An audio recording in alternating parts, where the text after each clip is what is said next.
excuse me, on the left over here, we have individuals who are religious fundamentalists, religious fanatics, and this is the expression, RT-PCR, real-time PCR expression of the VMAT2 gene.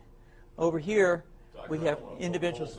So let me complete. So over here, we have individuals who are not particularly fundamentalist, not particularly religious, and you can see there's a much reduced expression of this particular gene, the VMAT2 gene.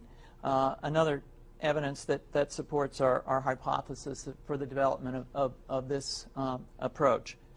What you see here is by spreading this virus, we're going to eliminate individuals from donning on a bomb vest and going into a market and blowing up the market. So our hypothesis is that these are fanatical people, that they have overexpression of the VMAT2 gene, and that by vaccinating them against this, we'll eliminate this behavior.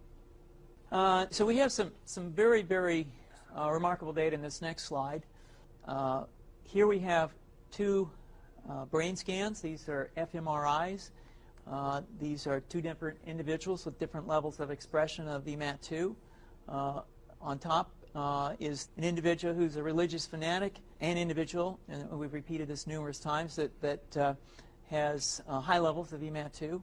Now, this individual down here who had low levels of the VMAT2 gene, this individual would self-describe as not particularly religious. In each case, these individuals were read a religious text. This individual lit up the right middle frontal gyrus, shown here, and that's a part of the brain that's associated with theory of mind. It's a part of the brain that has to do with intents and beliefs and desires. In marked contrast, here's an individual who would not particularly self-describe as religious, and when they're read a religious text, what you see is that this part of the brain called the anterior insula lights up. This is a part of the brain that's associated with disgust or displeasure on hearing something. So you're suggesting I take a CT scan with me when I'm evaluating people to determine whether I put a bullet in their head?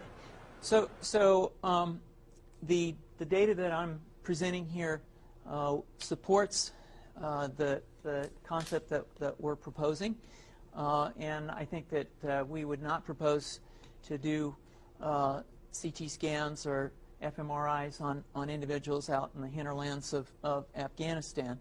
The virus would immunize against this VMAT2 gene, and that would have the effect that you see here, which is it's essentially to turn a fanatic into a normal person. And we think that will have major effects in the Middle East.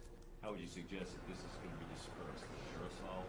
Well, so the present plan and the tests that we've done so far have used respiratory viruses, such as flu or rhinoviruses, and we believe that that's a satisfactory way to get the exposure of the largest part of the population. Most of us, of course, have been exposed to both of those viruses, and we're quite confident that this will be a very successful approach. This is fascinating. What's the name of this proposal? Yeah, so the name of this project is FunVax, which is the vaccine for religious fundamentalism. And you have a proposal already? The proposal has just been submitted, and I think that the data that I have shown you today would support the development of this project, and we think it has great promise.